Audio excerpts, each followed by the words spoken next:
bike here. It's the Lapierre GLP2. It's an Enduro E race bike. It was made by Nico Vulio. Maybe that's an exaggeration, but it was certainly significantly influenced and designed by him. Nico Vulio, for those who don't know, is a 10-time mountain bike champion for downhill. Taking a lot of his skills and his particularity, focus on detail, pumped it all into this bike. We'll start with the frame. Carbon framed bike.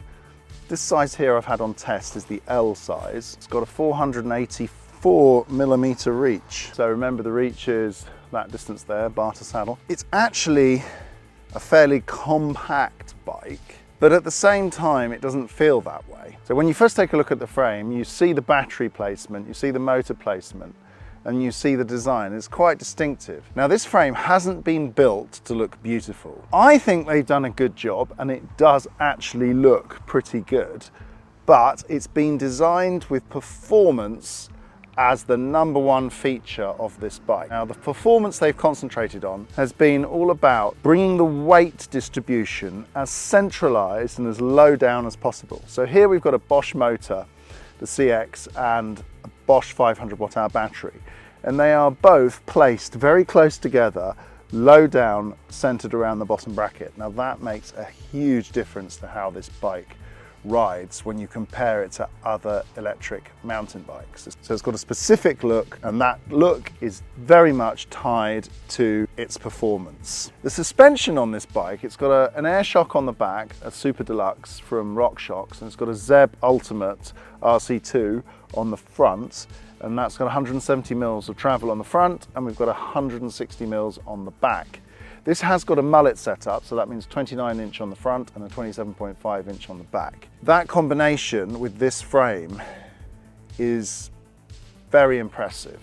I'm trying to hold back. That whole layout and that design feeds into the geometry, which gives you a 440 rear chainstay, keeps the bike quite responsive and well balanced when you're riding it. Now, this particular version comes with carbon wheels, so it's got carbon rims front and rear, and feel that when you're riding it in responsiveness and directionality on the trail. So this bike comes with a Kiox display, which I like, and it's mounted next to the stem behind the bar, so it's out of the way in case of accidents, etc.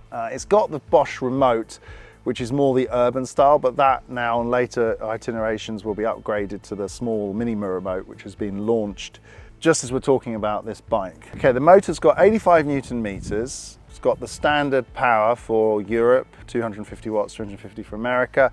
Speed limit is 20 miles an hour for America, 15 for Europe, or 25 kilometers an hour. So the motor will assist you up to that level. After that, it's all up to you with your legs. So this bike has actually only got a 500 watt-hour battery, but I say it has only got, because at the end of the day, it feels right. They've thought about weight, and they wanted a big enough battery which will give you power for this full power motor, but at the same time they didn't want it to be too big and take over the weight distribution and the feeling of the bike. But honestly, with the kind of riding I've been doing with this bike, I've never really worried actually. I haven't had any range anxiety.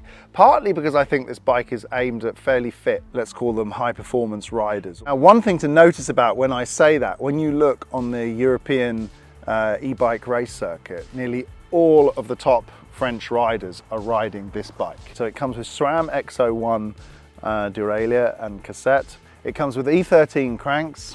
It's got the SRAM EMTB shifters on it, so you've got the precise shifting. You can only go one click at a time. The front suspension's got the Charger, the 2.1 damper on it. I like it. I didn't really have to do much playing with that, and it's got this Zeb fork.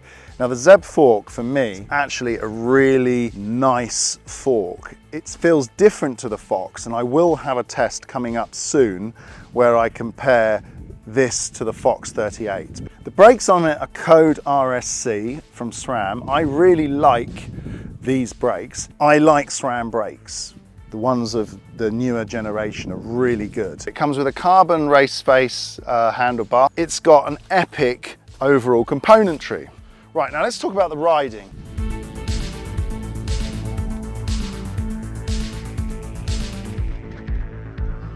So, starting this trail today, the whole point is to show you guys how this thing performs on the corners. The best trail for that are technical trails like what we've got here. First thing I want to show you is like, because the weight balance is so good, bike's able to handle like change direction really easily. Like popping over that there, super easy. The weight distribution is just perfect. Into the corner here, the bike doesn't surge forward. Over the rough here, bike doesn't stop into the holes, all because of this weight distribution. And you can feel the pickup is quicker, especially with this Bosch motor. So we're coming up some technical stuff in a minute. We've got my camera bike in front of me. These are where the corners doesn't stop and dive into the hole. Feels like the weight stays balanced. With the weight that's shifted further back, it's all about weight.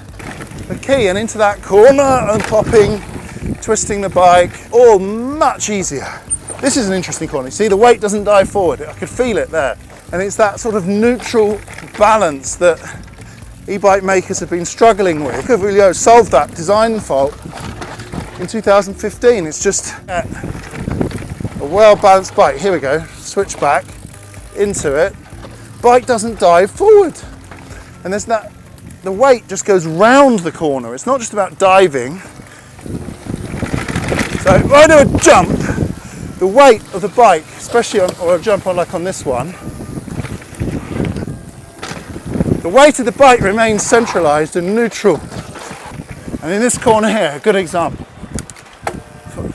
So guys, you see there, so basically when we're looking at the corners and going round, the bike just stays centralised, it doesn't dive.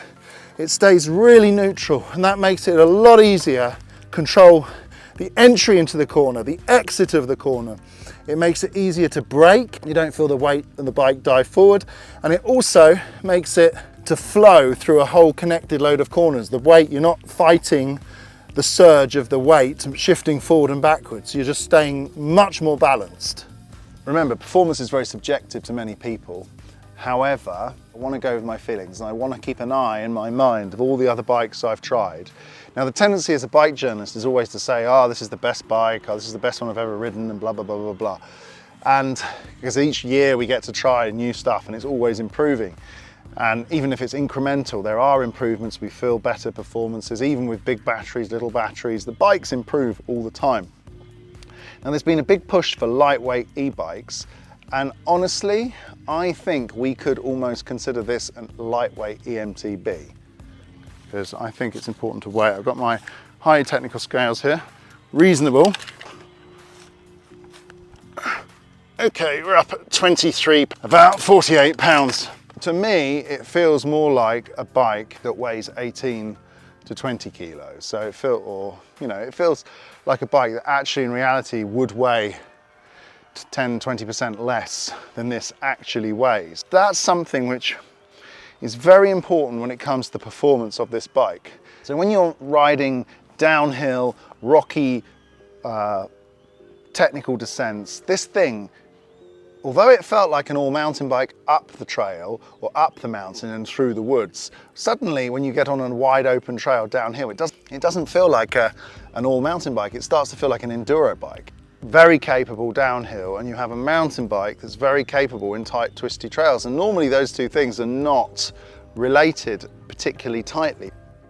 My feelings when I'm trying to sum up how I ride this bike, without calling it the best bike that I've ridden, because it's not the very best bike I've ridden, but it's very good, because there's always little things that other bikes do very well that this might not do. But I'll say this, every time I ride this bike, I like it more, and every time I ride this bike, I want to ride it more.